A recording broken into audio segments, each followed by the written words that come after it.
இப்போதைக்கு டாலர் தான் ராஜா. ஆனால் அந்த ராஜா வயசாகிட்டே வர்ற கிழட்டு ராஜா. வேடிக்கை என்ன அப்படின்னா, இங்கே யாருமே ராஜா ஆகிறதுக்கு முயற்சியே செய்யலை. ஆனால் ராஜாவை காலி பண்ண மட்டும் நல்லா பலமாக எல்லாருமே வந்து முயற்சி செய்கிறாங்க. யூஎஸ் ஃபினான்ஷியல் மார்க்கெட்ஸ், அந்த அமெரிக்க நிதிச்சந்தையோடு அதனுடைய தாக்கம் வந்து ரொம்ப பெருசு, ரொம்ப ஆழமானது. அதனால் டாலரை வந்து அவ்வளோ சீக்கிரமாக நம்ம அதோட இடத்துலேருந்து தூக்கிடவே முடியாது. சோஷியல் மீடியாலேயும் பல ஃபினான்ஷியல் அனாலிசிஸ் டூலில் டாலர் மேலே நாடுகளுக்கு இருக்கிற ஒரு நெகட்டிவ் இம்ப்ரெஷன்ஸ், இந்த உணர்வை வந்து நல்லாவே பார்க்க முடியும். இதில் வேடிக்கை என்ன அப்படின்னா, சீனாவோட நம்ம உறவை ட்ரேட் உறவை, அதாவது டீகப்ளிங் பண்ணணும், டீரிஸ்கிங் பண்ணணும்னு சொல்லிட்டு அமெரிக்காவும் அதனோட கைக்கூட்டை நாடுகளும் வந்து பலமாக வந்து பேசிக்கிட்டே இருப்பாங்க. ஆனால் நல்லா பார்த்தோன்னாக்கா சீனா தான் சவுண்டே விடாமல், சத்தமே போடாமல் டீகப்ளிங் அண்ட் டீரிஸ்கிங்கை அவங்களுக்கு பண்ணிகிட்டு இருக்காங்க. முடிவாக டாலர் பற்றின ஒரு சின்ன இன்ட்ரெஸ்டிங்கான விஷயத்தை சொல்லி இந்த அமெரிக்க டாலர் சீரீஸை முடிச்சுப்போம். டாலரோட ஆதிக்கத்துக்கு ஆப்பு வைக்கவும் அதை கீழே இறக்கவும் 2 முக்கிய காரணங்கள் இருக்குது. அமெரிக்கா மற்ற நாடுகள் மேலே போடுற சாங்ஷன்ஸ் முதல் காரணம். டெக்னாலஜி, அதாவது லேட்டஸ்ட்டாக தொழில்நுட்பம் வளர வளர ஸ்விஃப்ட் போன்ற சிஸ்டத்திலிருந்து வெளியே வர்ற பல நாடுகளுக்கு இது ஒரு புதிய ஆப்பர்ச்சுனிட்டியை கொடுக்குது. இது 2வது காரணம். டாலரை சுற்றி நடக்கிற ஜியோ பாலிட்டிக்ஸ் தெரிஞ்சுக்க 3 எபிசோடாக இந்த தொடர் வருது. முதல் எபிசோடான டாலர் பவர்ஃபுல்லாக மாறிய கதையும், 2வது எபிசோடான டாலரோட பேட் ஃபேஸ் பற்றியும் மோசமான அந்த கோர முகத்தையும் பார்த்தோம். வாங்க இந்த 3வது எபிசோடில் அந்த டாலரை கீழே இறக்க மற்ற நாடுகள் எடுக்கிற முயற்சிகளை ஒவ்வொன்றா பார்ப்போம். வணக்கம், நான் உங்கள் கணேஷ் அருணாடன். நீங்கள் பார்த்து கொண்டிருப்பது மிஸ்டர் உலகம், புவிசார் அரசியலை ஆழமாக அலசுகிற முதல் தமிழ் சேனல்.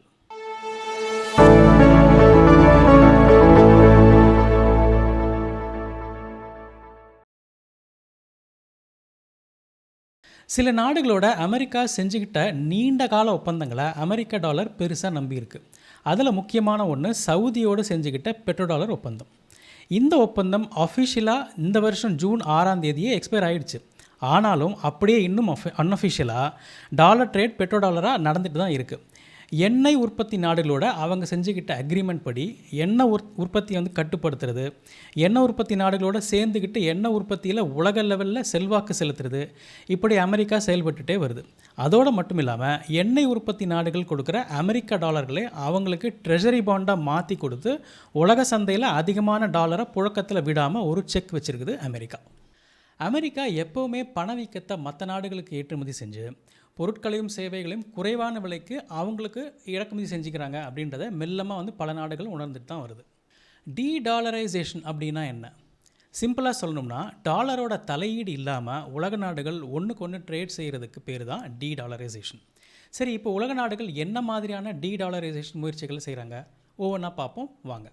பல நாடுகளும், அதிலும் குறிப்பாக பிரிக்ஸில் இருக்கிற நாடுகள் மற்ற நாடுகளோட சேர்ந்து டாலருக்கு மாற்றாக வேறு கரன்சியை கொண்டு வரணும்னு ரொம்ப தீவிரமாக முயற்சி பண்ணுறாங்க. மோசமான அமெரிக்க வெளியுறவு கொள்கை, திடீர்னு அமெரிக்கா விதிக்கிற இந்த பொருளாதார தடைகள் இதுக்கு ஒரு மாற்றம் கொடுக்கும்னு நம்புகிறாங்க. இதில் உண்மையும் இருக்குது. தங்களோட சொந்த கரன்சி இல்லைன்னா புதுசாக எதனா ஒரு பேமெண்ட் சிஸ்டம் இதன் மூலமாக வர்த்தகத்தை தொடர்ந்து எந்த தடையும் இல்லாமல் பண்ணணும் அப்படின்னு நினைக்கிறாங்க. இப்போது சீனா தன்னோட கரன்சியான யுவான்லேயே எண்ணெய் வர்த்தகத்தை சில நாடுகளோடு நடத்துகிறாங்க. மெல்லமாக சீன நாட்டு கரன்சியான யுவான் பல நாடுகளால் அக்செப்ட் செய்யப்படுற நிலைக்கு வந்துருச்சு. உதாரணமாக சீனாவோட ஃபுல்லாக யுவான்லேயே ரஷ்யா ட்ரேட் செய்யுது. பெட்ரோ டாலர் போல் இப்போ பெட்ரோ யுவான் பற்றி நிறைய பேச்சு அடிபடுது. இது போலவே இந்தியா ரஷ்யா கிட்ட எண்ணெய் வாங்க இந்திய ரூபாயை யூஸ் பண்ணுறாங்க. இப்படி சில நாடுகள் தங்களுக்குள்ள ட்ரேடை அவங்கவுங்க கரன்சியை யூஸ் பண்ணியே பண்ண ஆரம்பிச்சிட்டாங்க. இதுவே டாலருக்கு கிடைக்கும் பெரிய அடின்னு சொல்லலாம். அப்புறம் ப்ராஜெக்ட் எம்பிரிட்ஜ்னு ஒரு முயற்சி இருக்குது. இது China, Hong Kong, Thailand, United Arab Emirates, இந்த நாடுகளோட மத்திய வங்கிகள், அதாவது அந்த நாட்டுகளோட ரிசர்வ் வங்கிகள் இருக்கும் இல்லையா, இவங்க எல்லாமே சேர்ந்து செய்கிற ஒரு முயற்சி. இதில் சவுதியும் விருப்பம் தெரிவிச்சிருக்கு லேட்டஸ்ட்டாக. இது டிஜிட்டல் பேமெண்ட் சார்ந்தது. இது எம்பிரிட்ஜ் கொஞ்சம் ப்ராமிசிங்கான ஒரு முயற்சி. 2வது, ரிசர்வ் கரன்சியில் டாலரோட பங்கு மெல்லமாக இப்போ குறையுது. ரிசர்வ் கரன்சின்னு சொல்லப்படுற அந்நிய செலாவணி கையிருப்பில் டாலரோட பங்கு 2000 வருஷமில் 70%க்கு அதிகமாக இருந்துச்சு. இப்போது அது 58%ஆக குறைஞ்சி போச்சு. இதை சொல்கிறது IMF, அவங்களோட அஃபிஷியல் டேட்டா. இந்த ரிசர்வ் கரன்சி ஷிஃப்ட் ஏற்பட காரணம் 2 தான். ஒன்று, புவிசார் அரசியல் பதட்டங்கள், அதில் இருக்கிற டென்ஷன்ஸ், நாடுகளுக்கு இடையில் இருக்கிற டென்ஷன்ஸ். 2, அமெரிக்க பொருளாதார கொள்கைகளுக்கு எதிராக அந்தந்த நாட்டு ரிசர்வ் வங்கிகள் அவங்க நாட்டை பாதுகாக்க ஒரு முயற்சி எடுக்கிறாங்க. 3வது, டிஜிட்டல் கரன்சிஸ், அப்புறம் கிரிப்டோ கரன்சிஸ் இதனோட வருகை. கிரிப்டோ கரன்சியோட வருகையும் பல நாடுகளோட கரன்சி டிஜிட்டல் மயமாக்கி அந்த டிஜிட்டல் கரன்சியோட வருகையும் டாலரோட ஆதிக்கத்தை குறைக்க வாய்ப்பு நிறையவே இருக்குது. இந்த டிஜிட்டல் கரன்சிங்க உடனடியாக டாலரை மாற்றலைனாலும் இந்த டிஜிட்டல் கரன்சின்ற கான்செப்ட் எதிர்காலத்தில் பலமாக இருக்கும். இது கொஞ்சம் டெக்னிக்கலான விஷயம். இது விஷயமா நிறைய மாற்றம் ஏற்பட நிறைய வாய்ப்பு இருக்குது. இந்த சிஸ்டத்தில் நம்பிக்கை வளர வளர டாலரோட ஆதிக்கம் குறைய ஆரம்பிக்கும். நாலாவது வந்துட்டு அமெரிக்காவோட டெட் கிரைசிஸ், அதாவது கடன் நெருக்கடின்னு சொல்லுவாங்க. அமெரிக்காவோட கடன் நிலைமை ரொம்ப கவலைக்கிடும். US debt situation is very bad அப்படின்னு சொல்லுவாங்க. டாலரோட லாங் டேர்ம் ஸ்டெபிலிட்டி ரொம்ப மோசமாக இருக்குது, பிரகாசமாக இல்லைன்னு பல பொருளாதார நிபுணர்கள் சொல்கிறாங்க. இது டாலரை பெரிய கையிருப்பாக வச்சிருக்கிற நாடுகளை எதிர்காலத்தில் கொஞ்சம் பயமுறுத்தலாம், பாதிக்கப்படலாம். அஞ்சாவது புவிசார் அரசியல் மாற்றங்கள், சேஞ்சஸ் டு தி ஜியோபாலிட்டிக்ஸ். பொருளாதார தடைகள் மூலமாக டாலரை ஒரு ஆயுதமாக யூஸ் பண்ணுறது அமெரிக்காவோட நட்பு நாடுகளுக்கு கூட கொஞ்சம் பயத்தை வர வைக்குது, யோசிக்க வைக்குது.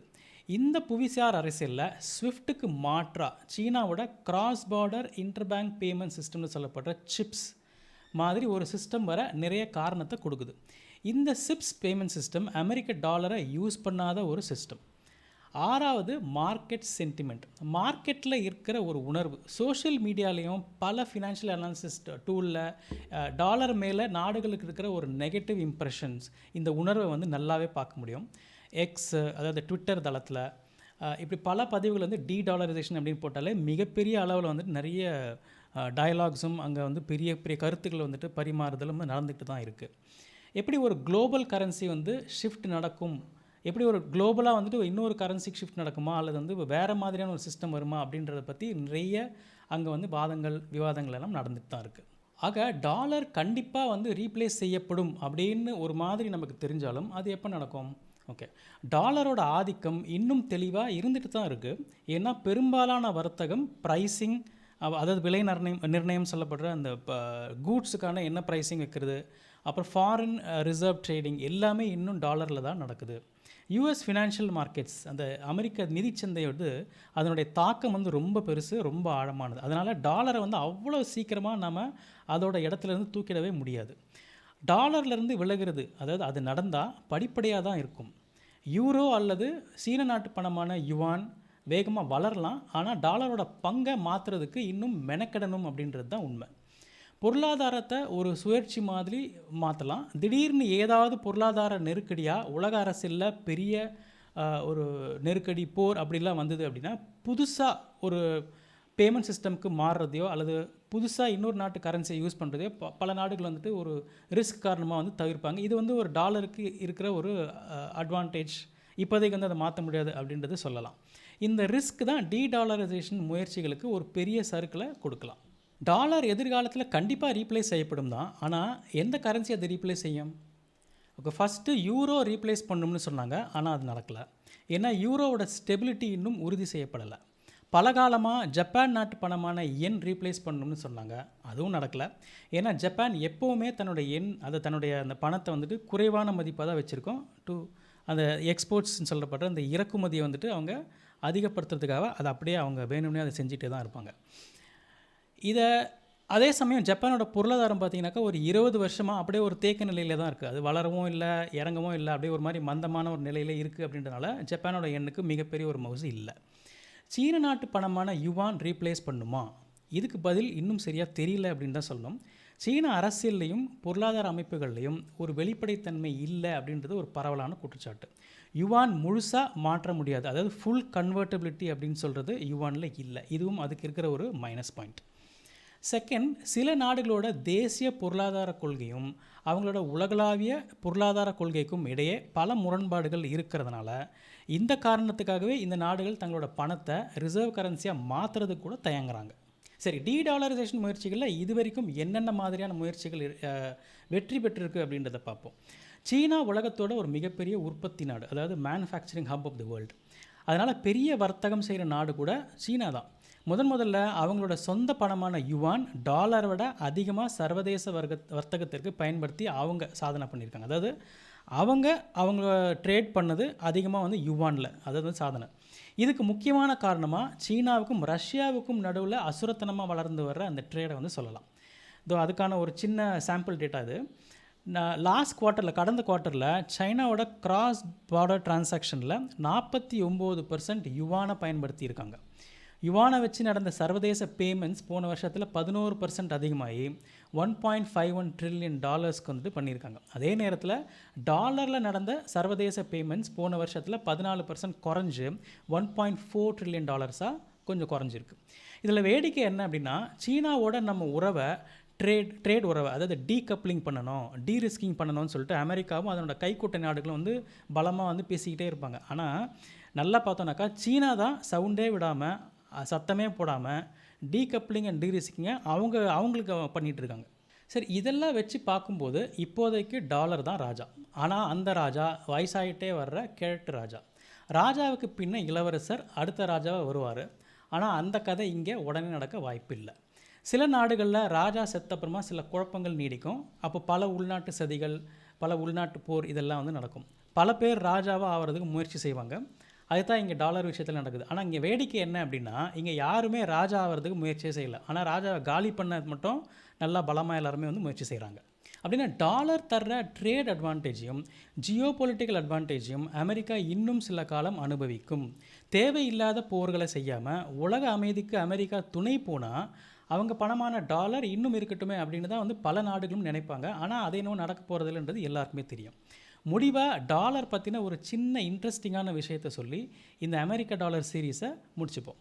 நிக்சன் அமெரிக்க அதிபராக இருந்தபோது அவரோட அமைச்சரவையில் ஜான் கானல்லி ஜூனியர் அப்படின்றவர் ட்ரெஷரி செக்ரட்டரியாக இருந்தார். ட்ரெஷரி செக்ரட்டரினா நம்ம ஒரு நிதி அமைச்சர் மாதிரி. அவர் டாலரை பற்றி ஒரு சுவாரஸ்யமான விஷயம் சொன்னார். அது என்னென்னா, the dollar is our money but your problem. அதாவது டாலர் எங்கள் கரன்சி தான், ஆனால் அது உங்களோட ப்ராப்ளம். அமெரிக்க டாலரும் அது ஏற்படுத்துகிற ஜியோ பொலிட்டிக்ஸ் தாக்கமும் இந்த 3 எபிசோடில் உங்களுக்கு கொடுத்துருக்கேன். இந்த 3 வீடியோக்களையும் அப்படியே முழுசாக பாருங்கள். அப்போ தான் அமெரிக்கா இப்படியெல்லாம் நடந்துக்குது அப்படின்றது முழுசாக புரியும். இதில் சொல்லியிருக்கிற விஷயங்கள் எல்லாம் பேசிக்ஸ் ஆஃப் ஜியோ பொலிட்டிக்ஸில் வரும்.